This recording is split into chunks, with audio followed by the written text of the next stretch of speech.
Ladies and gentlemen, our national anthem.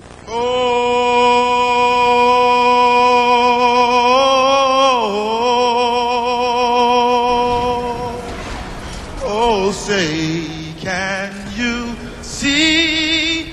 And the rockets, red flag. That was our national anthem. Hey guys, today I'm going to teach you guys how to play Jhin bot lane. In carnage, I bloom like a flower in the dawn. At level 1, you're going to take Q. You can use this to last hit minions when you're reloading, or you can use this to harass your opponents by targeting the minion waves in the back. But generally, I like to clear 3 minions with my first 3 auto attack, then use my 4th shot to harass my opponents since my 4th shot will always critically strike them. Get out of my lane! So when your opponent goes for a last hit, you can get a free poke and to make them miss their cannon minions by keeping it as a hostage. At level 2, you're going to take W. Try to use this ability after your target has been marked so that way you're able to root the enemies in place in order to secure a kill, or use it to finish off the enemy with low health. When you're in a tight situation where you'll be killed in one hit, you won't be able to use your W since it has a slight delay before casting. But if you catch your opponents making the slightest mistake, capitalize on it by reacting quickly to take the advantage by watching the character animation. Caitlyn is going to be one of your worst matchups since she'll be able to harass you with her long range kit. So the only time you should exchange trades is when you have her 4th auto attack while she only has her regular autos up, and just play passively until the right time presents itself to take the finishing blow. So yeah, I like FPSs. What can I say? There's nothing like the rush of hunting people down and killing them. I mean, my heart's beating, my hands are shaking, but I'm still shooting, and I'm still getting the headshots. It's like, boom, headshot, boom, headshot. I'm still getting the shots. It's like, boom, headshot, boom, headshot, boom, headshot. I'm still getting the shots. It's like, boom, headshot, boom, headshot, boom, headshot. I'm still getting the shots. It's like, boom, headshot, boom, headshot, boom, headshot. I'm still getting the shots. It's like, boom, headshot. When you go back to your base and have extra gold, invest some pink wards to help the support and yourself by providing vision. Because hey, supports need to buy items too. When you're coming back to lane, try to last hit minions with your W that you'd otherwise miss. And yes, Jhin's reloading can be quite a nuisance when you're trying to last hit under towers, so get some practice and get a feel for the rhythm in order to not miss any CS, as well as laying down traps in your blind spot so you can farm freely. By the time you get your ultimate, you should be abusing this as much as you can in the early game, since during this time, the opponents either only have tier 1 boots or no boots at all. So if you're able to land a single shot on them, it's almost impossible to miss the following shots since they won't have the capability of trying to dodge or juke any of your shots. And if you can't find the opportunity to use it in lane, roam to your mid lane and create some plays for yourself. If you feel comfortable fighting a 2v1, you should take the opportunity because Jhin has one of the most highest scaling AD out of all the AD carry roles. If you've managed to escape with low health, you're more than likely able to finish them off with your ultimate or your W to clean up any stragglers. So when you're transitioning to the mid game, your attacks will slowly start outscaling others, so every shot will begin to chunk down the enemy team with no issue. And of course, it will help you take the advantage of taking the enemy's first tower for that extra bonus gold.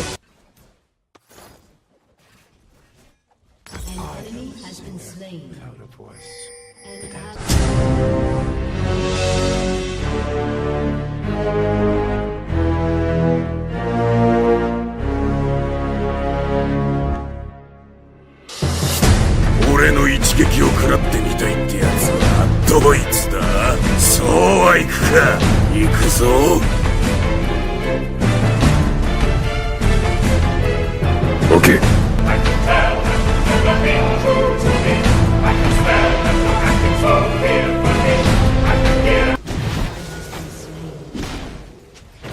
Congratulations, you've learned how to play the early game. In mid game, this is when you start hitting your strat as Jhin. Not very many people will have stacked armor nor the ability to anticipate a long range shot from your ultimate and your W to snipe unsuspecting players or to root them in place. So take the initiative to find people for potential picks and abuse them as much as you can. I think this is a good time to teach you guys about hitboxes. For those of you who don't know about hitboxes, it's an area of a character that is considered a hit as opposed to an area that is not a hit. Since League of Legends is played from a top-down perspective with a 3D model, a shot may seem like a hit because it's lined up with the character, but a hitbox is located where a character is standing as opposed to the character itself. So if you play any champions that require skill shots, you'll have a much easier time aiming at their feet since their hitbox is much larger within that area. Around this time, people will be roaming around trying to capture objectives, and you want to be in every one of these skirmishes as you can. By participating picking off the individuals in any lane, it'll start to free your teammates to capture 3 objectives by sniping down anyone that's trying to defend their turrets. More often than not, mid-game skirmishes will rarely even break out when you're playing as Jhin because you'll be picking off enemies from a safe distance, which causes the enemy players to not wanting to fight an uneven matchup. And also important to note that Jin's attack speed is quite slow, so start getting comfortable using abilities between auto attacks in order to capitalize dishing out as much damage as possible.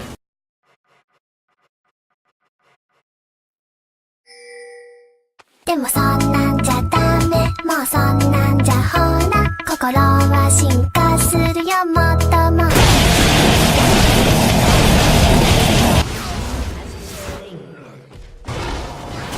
Wouldn't it be nice to live together? Congratulations, you've learned how to play the mid game. In the late game, it's going to be all about positioning, damaging, and focusing. Positioning is going to be very important as an AD carry because if you get focused down early, you're going to be letting your team down by not being able to produce the damage that your team needs. So try to put yourself in the right position and create distance from your potential threats. In this game, the enemy Riven would not let me do a goddamn thing. This is their Riven. And this is my Riven. This is their Riven. This is my Riven. This is their Riven. And this is my Riven. What the hell were you expecting? So here a teleport comes in and I'm scared for my goddamn life. And as soon as I see Riven, nope! I'm going to get as far away as possible from her and position myself behind the enemy backline where I can at least be useful by clearing the squishy champions and let my teammates deal with that monster, even if it means I need to use my flash just to get good positioning, which gave our team an ace. In terms of damaging as Jhin, every one of your shot has to hurt, regardless if they're tanky or not. Fighting Shyvana 1v1, I realized, wow, my damage is garbage. So take a look at their items and buy accordingly to what you need. Alright, round 2, let's try that again. After seeing that my first shot did quite the damage on her, I knew I could win this fight if she decides to ult on me, and was able to chunk her health down as my team destroyed their base, and that's the type of damage that you want to see. In terms of focusing, you're going to have to use a bit of your brain for Jhin because every one of his shots matter. In this example, a team fight breaks out near Baron. After I shoot Barth, my Dustblade marks him, and as soon as you get your second shot in your queue, immediately start targeting other players in order to not waste any time or bullets by utilizing your Dustblade. So here a team fight breaks out and I'm out of position trying to regroup. I see that Talia is trying to regroup with her team, and I'm very confident that I can take her out 1v1, but if I was playing as Echo, that's a free kill on Varus who's left by himself. So rather than trading Talia for Varus, go help Varus take out Echo first so that way you're able to get a free 1-for-0 trade so now both of you can regroup with your team and take out the remaining players. So here a team fight breaks out. As soon as I land 3 shots onto Jax, I'm quite confident that my teammates can take care of him. So rather than wasting your 4th shot, switch your focus onto the enemy squishes that are out of position, which gave our team the ability to push into the enemy's base. In this example, let's review everything that we've learned for team fighting. I'll just show you this clip first.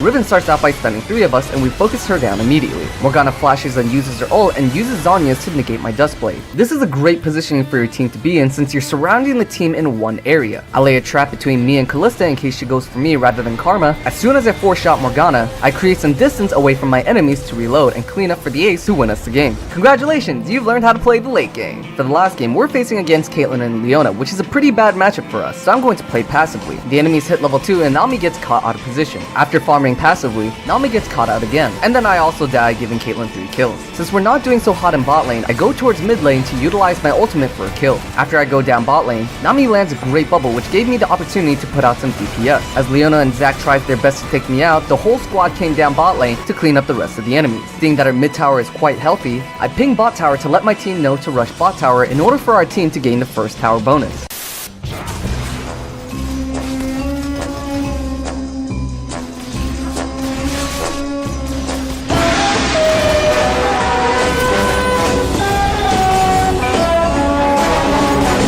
As we're sieging down mid tower, Zac gets a nice knock up onto our team and a skirmish breaks out. As soon as I take out Zac, I use my bouncing grenade to finish off his passive. Since I'm quite low and I hear Cyan's ultimate, I get good positioning so I can use my ultimate at a safe location, ending the skirmish in a 3-for-1 trade. A team fight breaks out near Dragon, and this time I notice that my shots aren't hurting the enemy team as it should be. I check the enemy's items, and since I see that the frontliners are all stacking armor and most of my team is AD, I let my teammates know to build Last Whisper, and I'll completely hold off upgrading my BF into a Dust Blade because Armor Pen is more important in this situation. Now that I have Lord Dominic's, I feel much more comfortable getting into team fights. A team fight breaks out near mid lane, and now I'm much more comfortable being able to chunk down the enemy tanks. After we get a 2-for-3 trade, Annie flashes and stuns onto me, and I quickly center my camera to focus her down. After you finish Jin's ultimate, the camera will put you far away from where you are, so I suggest a hotkey to center onto your character. Mine is on V. After another successful team fight, we're able to take a Baron for free. Just look at that hitbox! That's ridiculous!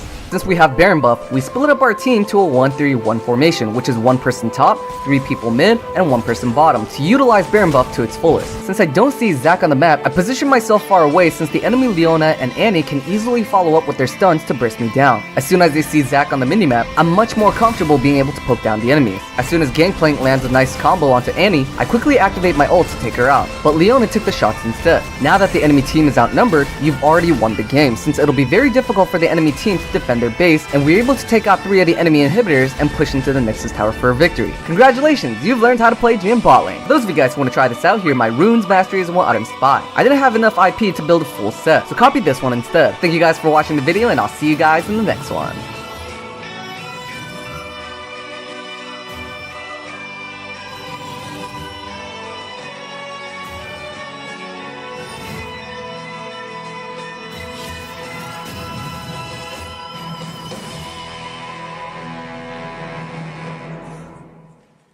And if your support messes up time to time, it's okay. We're only human, so let him know what a wonderful person he is.